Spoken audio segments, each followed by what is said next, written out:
What happens when the human body becomes the border? When survival itself depends on what you can sell, hide, or surrender. Hello and welcome. Today we are diving into the world of dirty, pretty things. I'm Nozi Pondunagazi and I am looking forward into exploring this film with Yolanda Mafanya. Hi. Dirty Pretty Things is a 2002 British film directed by Stephen Frears and written by Stephen Knight. The main characters are Okwe, who is a Nigerian doctor living in London without legal documents, and a Turkish lady called Senay, who also works illegally. Other important characters are Joan, the hotel manager, and Juliet, who is a sex worker. Okay, so the story follows Ogwe, who works as a taxi driver by day and also at a hotel at night.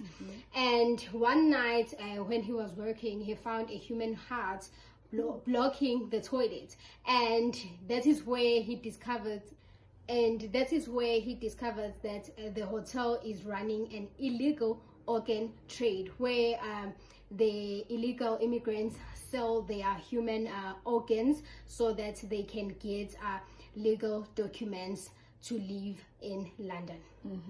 So Okwe and Senay get caught up into this dark world as they struggle to survive. Yes.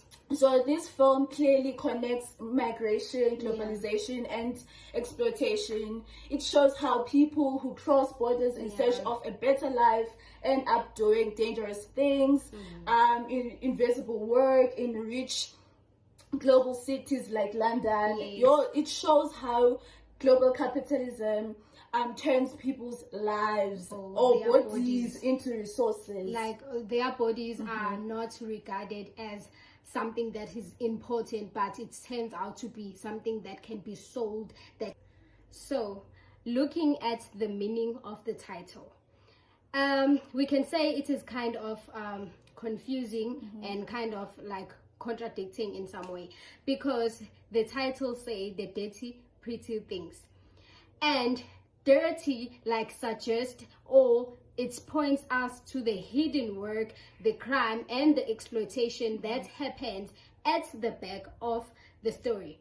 While the pretty represents this beautiful global world. So if, as we know, if we hear the word global, like we want to think of new inventions, new everything, like the machines, like everything, you know. So now this is where the pretty comes in. We see this success, we see this beauty, we see this comfort in the city, while we do not know the things that happens in the back.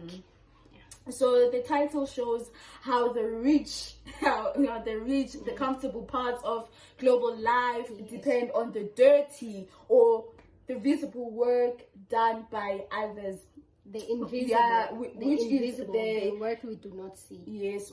The hotel looks nice, clean to the guests, but behind the scenes, migrants clean, serve, and even sell body parts, their own body parts, just to survive, just to get papers. Yes.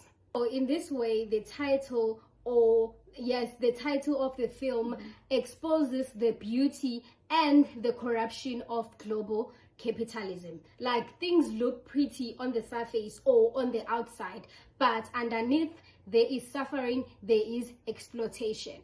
So this takes us back to the fact that the global economy depends on the workers we often never see or we often never hear of. Leading to globalization, borders, and the body. The film shows that globalization is not only about money or borders, but it's about what happens to people's bodies. Yes. So when we'll be using in analyzing this film, we'll be using Emily Davis' article, The Intimacies of Globalization, Bodies and Borders on Screen. Looking at the article by Emily Davis, she quotes that bodily intimacy is a metaphorical language through which to represent contestations of national and ideological borders, as well as means of literally demonstrating the impact of globalization on the bodies of men and women whose invisible labor is the lifeblood of the global economy. Which means that globalization, as we've said before, it is not about what we see, the beauty that we see, the constructions, the technology and everything, but there are people behind doing all this labor who are, we can say, they are exploited because they are not even treated well, where their bodies come and serves as something that are sold, that are owned and exploited by people who are in power. The second quote that we'll be looking at is, sexuality here is a terrain of commodification, power struggle, exchange, and in other words, desire and affect are conditioned by the cultural and economical pyramids of globalization itself. Here we'll be looking at Senaye, her situation.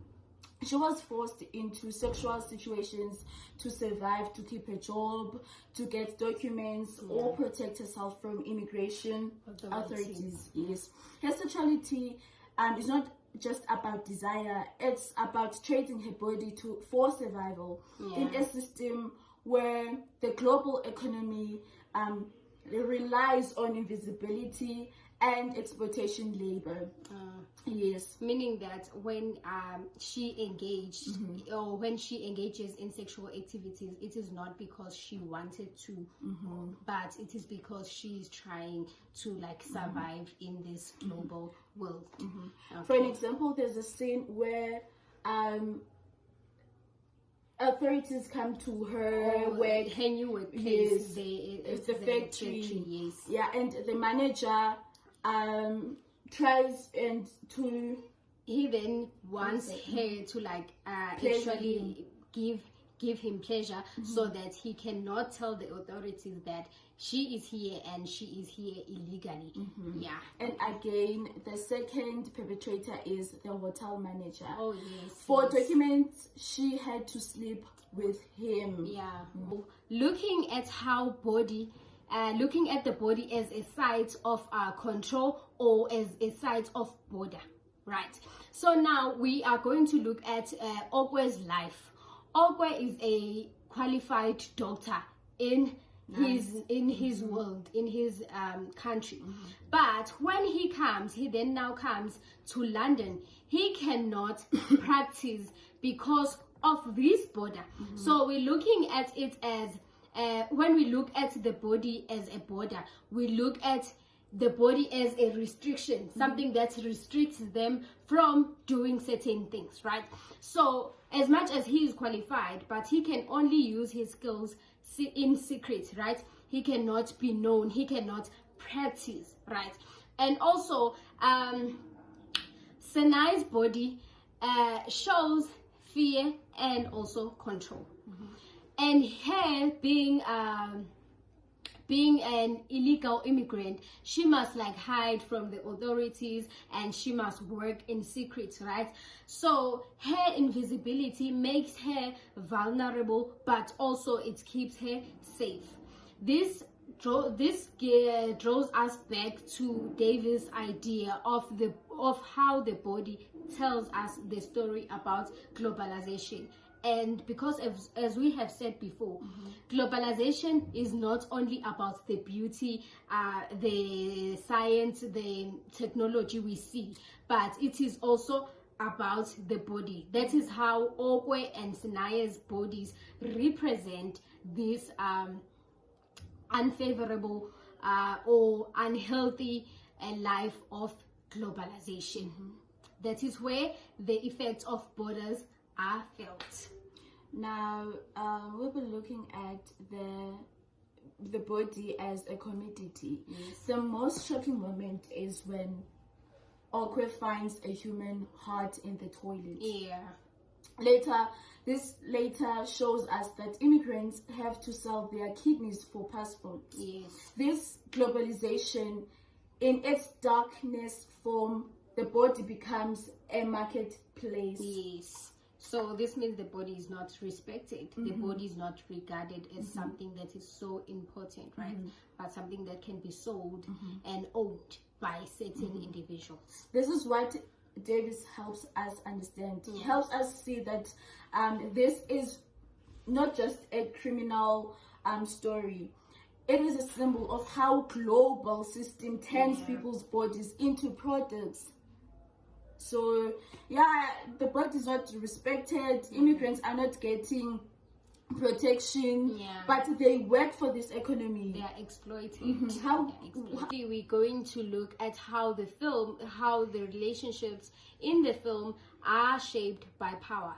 I'm saying that because most of the relationships in the film are not healthy, if I can use that word. They are not healthy, and it is like they are shaped, or they happen in a form of who has power and who doesn't have power. Why am I saying that? Looking at Senai must agree to sexual deals with her bosses so that she can never be arrested for being an illegal immigrant, and so that she can keep her job. So in that way, that means that her relationship with these people, it is not healthy, and it is not something she agreed to, but she agrees to have these sexual favors because she wants to gain something. And Ogwe treats people with kindness and support. He gives people support, but his care is also limited because he has fear of being in this country where he can be caught, right? So in this way, Davis argues that under globalization, even love and intimacy becomes a kind of trade. What I can get if I'm in this relationship with you. You help me, I help you. That is what those bosses were doing to Senai. They were like, you sleep with me, I give you the documents, right? Even with Ogwe, that is what the hotel boss was like to him. He was like, you help me operate these people, and I give you the permit, or I give you the legal documents. So in this way, the relationships are not just anything under globalization, but they are kind of trade, right? And also Senai and Ogwe, they had some romantic feelings with that each is other. One relationship that stands out for me. Really, like they, as much as they did not like explore more on what they were feeling or anything, but we did see they had that kind of chemistry, but they couldn't like escape the pressure of money, migration, and work. But they work together. Dirty Pretty Things strongly criticizes the exploitation. It shows how London depends on the immigrants, the invisible workers, and how immigrants are abused. Yes. But Davis points out that the films like this are ambivalent. They are exposing the suffering, the mistreatment, and turn it into something we can watch, we can admire as art. In this way, the film uses thriller elements. They uses mystery. They uses danger. They uses that tension, which makes the film looks exciting. We are excited. What's coming? What are they going to do now? You know, are they going to be caught now, right? And this make the pain look so dramatic instead of like real, instead of painful. So this film is both like critical and complex, just like how Davis describes in her article. Davis helps us understand this film. In a way, when we see organs, scars, or moments of touch in the film, they are ways of showing what globalization does to real people. Okay, so now Yolanda, in conclusion, in the film Dirty Pretty Things, right? Globalization is not just an economic system, but it is something that lives and moves through people's bodies. Borders, labor, and intimacy all connect through the pain and survival. So Emily's ideas help us see that the film's story about organs, about love and migration is really about how global power uses and controls the human body, right? So this film, I can say that it leaves us with this uneasy and bitter truth, right? The dirt, which is the work that keeps the world running, is done by the pretty, of which is the people that we refuse to see, or sometimes that we are not allowed to see. So in this way, that wraps up our conversation for today. Please feel free to like, comment, and subscribe. I hope you enjoyed. Thank you very much. Until next time. Bye.